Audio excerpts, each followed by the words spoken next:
Hello everyone, it's Belena with Aspire to the Self, going over the forecast for the week of July 25th to the 31st. So we're going to have a little bit of the residual energies from Cancer of last week, which is going to cause us to reflect. On Tuesday, we're going to have Venus and Black Moon Lilith traveling together, which is going to bring about really focusing on our authenticity and our feminism, as well as putting a spotlight on our relationships and any unresolved issues and helping us to confront them and to know where we stand. On July 28th, we have a new moon in Leo, which is about vibrations of abundance, joy, and creativity. It's a very restorative, self-nourishing energy. It's going to be an energy that makes us fill our cups, so to speak, and it's going to support any changes we wish to make. Alongside this, we're going to have Jupiter go into retrograde, which keywords of Jupiter is just think of expansion. Any area that you wish to expand on your life, whether it be your career, whether it be your love life, whether, it be, just some habitual changes you're trying to do, you're going to be successful with this energy. It's very strong and it's very influential. And it's going to bring about endings and new beginnings. Things that we wished for last week are starting to manifest this week, and more so towards the weekend. We're going to see optimism and silver linings when we review our past, because we're going to be in that reflective period. We're going to have intuitive downloads, increased awareness, and messages, which for me means that you're going to experience probably some energy drain. You're going to feel tired. You're going to want to sleep. For me, I get headaches when I go through stuff like that. And another big important thing that we're going to have is Uranus North Node Conjunction with Mars. And this energy is unsettling, it's unstable, it's going to escalate our move to our higher timeline and our destiny. So whatever your destiny is, it's basically going to push that in and make it happen quicker. And because of Mars, you're going to see Mars is a ruler of action, passionate, fiery energy. So it's just going to get you going. Like, you're just going to be whatever you're meant to be in this life, you're going to be further along in that. Okay, and so with these energies, what chakra would most coincide with that? It's the heart chakra. So your heart chakra is here. It makes up your heart and circulatory system, your lungs, your shoulders and arms, your ribs, your breasts, your diaphragm, and your thymus gland. This chakra is of love, forgiveness, compassion, trust, hope, and the ability to heal ourselves and others. It's the chakra of let go and let God and needing to know why things happened. Primary fears of this chakra is loneliness, commitment, and inability to protect oneself emotionally, fear of weakness, and betrayal. To achieve peace in this chakra, we need to embrace the healing energy of forgiveness, which is hard for a lot of people, and I'll go into more of that, and release our need for human self-determined justice. Now, how to use the reflective energies and unresolved issues to refill our cups. Okay, we're going to identify boundaries and enforce them, listening to our heart's emotional and spiritual directives, like synchronicities, seeing things.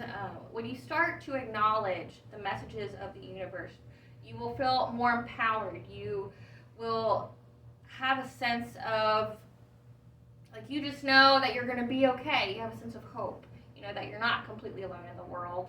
And last week we had energies of Chiron and retrograde, which is still going to be influencing this week. And Chiron was bringing out the wounded healer in us. With this chakra, the most influenced archetype is the wounded child. So wounds are going to probably be resurfacing. The wounded child is the damaged or stunted emotional patterns of our youth, painful memories of negative attitudes and dysfunctional self-images. So with this, you got, say, it plays out into our future relationships, whether it be romantic, your friendships, your tribal unit. It's got, the fear of abandonment. It's going to manifest into jealousy.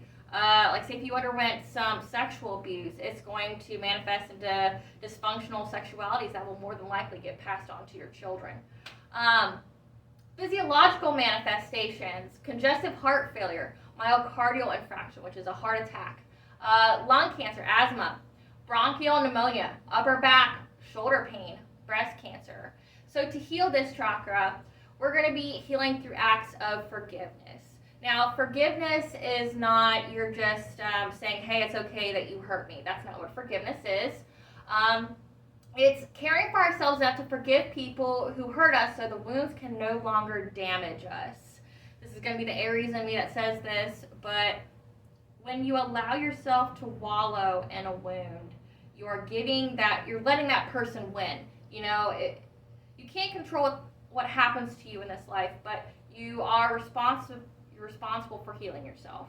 You're responsible for putting yourself back together. Seems unfair, it is, but at the end of the day, how you let someone continually hurt you by wallowing in the past, wallowing in that wound, you're giving them control of your life. You're letting them win, because, they're just going to want to see you destroyed. Now, what is the best revenge, at least for me, and what got me through difficult times was nothing stops me. No one's going to be destroying my life. I'm not giving any person that ability to win over me. It's just not happening, okay? So that's kind of what this message is. You love yourself enough to go, this happened to me, but you don't stay in that victim mentality, okay? And with the victim mentality, you either stay a victim, which you can get pity, or you can turn that wound into power. Pity or power, you can't have both. And so this week, what we're really going to focus on is the 6 steps to empowerment. These are the 6 steps by Carolyn Miss. She has a PhD. She's one of my favorite intuitive healers. So the first step is to commit to healing all the way to the source of the pain, turning inward and coming to know your wounds. Number 2, identifying the wound. Like what is the actual wound itself? Once you can identify it and put a name on it, you know how to address it. Number 3, observe how the wound surfaces by how it uses its influence or control not only on you but others. See how it plays out with other people. With archetypes, they're going to bring about in other people things that you need to resurface or things that you need to work on or heal. So it's going to be loud in how it comes out. Formulate new patterns of interaction with others that do not rely on wound power. So an example of this would be support groups. Support groups are great for helping people to identify their pain, to identify their story so they can say it, because that's part of the release process, is just being able to talk about it. But once you get that part of the support group out, you're supposed to go on and move on with your life and heal yourself. You're not supposed to be a continual member of the victim mentality and the support, like always identifying yourself as a rape victim or always identifying yourself as an abuse victim.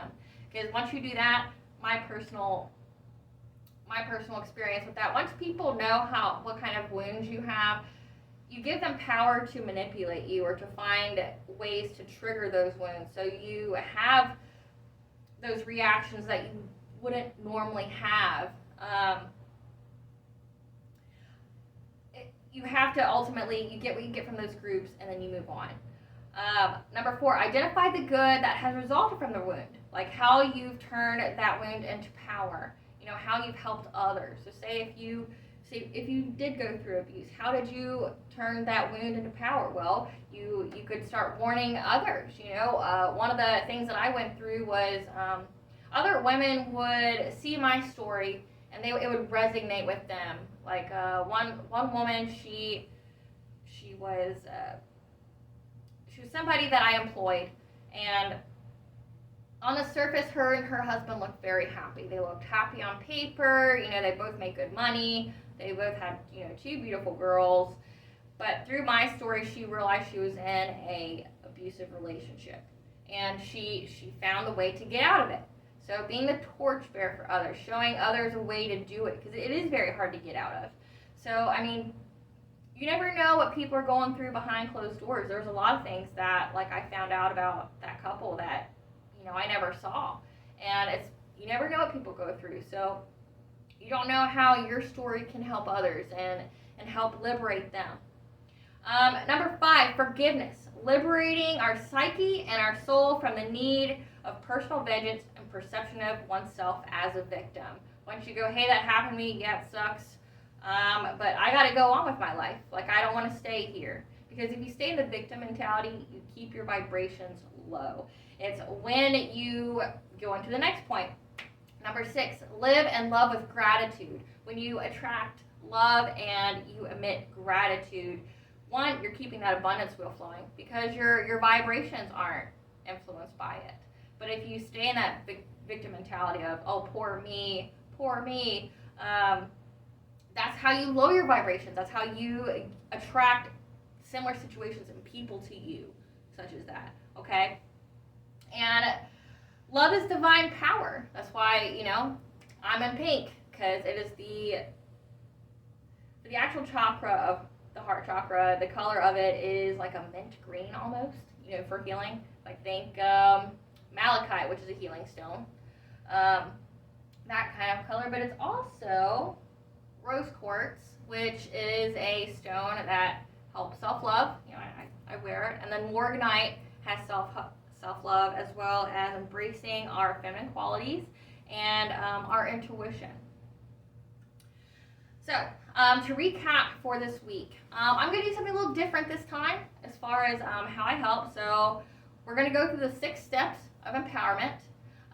But if you are wanting to use the energies of the moon, so you're going to have the dark moon that's going to be from Monday to Wednesday. And a good ritual to do with the dark moon is to release things that are holding you back. You just take a piece of paper, you write, this is what I've done, you write down what's happened to you, write down the wound, write down what is keeping you from moving on, what's holding you back, write that down. And then say if it's a person, say like this is about relationships. The negative things that you wish. Imagine that you're writing a letter to them, expressing just, purging out of you everything that you wish to say to that person that you truly feel. And what you're going to do during the dark moon is you're going to create a fire. You're going to call the elements, earth, air, fire, water. You're going to do the whole watchtower. You're going to cleanse the circle, and you're going to cast the circle around that fire. And then once you write that all down, you're going to voice it aloud. You're going to say it in the darkness, and you're just going to voice everything that you wrote on that paper. And you're going to literally tell the universe, you're going to say, I release all things that are holding me back, that are no longer serving my highest good. And with the burning of this paper, I release me. Okay? And then you let the paper burn. And it's going to, with that energy, fire is a lot like water when it comes to the releasement of magic in it. And that is, it's very quick.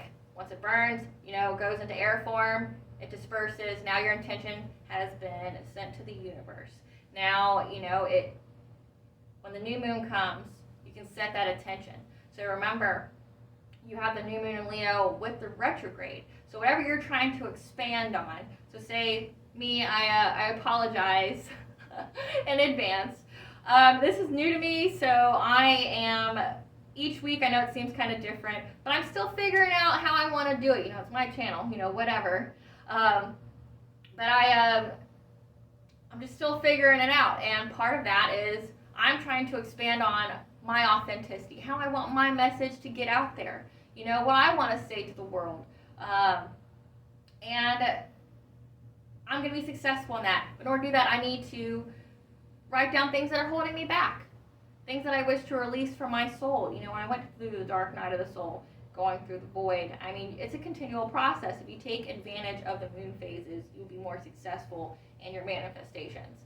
So the dark moon, I'm going to release. New moon, I'm going to say, hey, I wish to level myself up in all areas, my career, my spirituality, like this. Typically with this, it's something that I've studied recently from working on myself.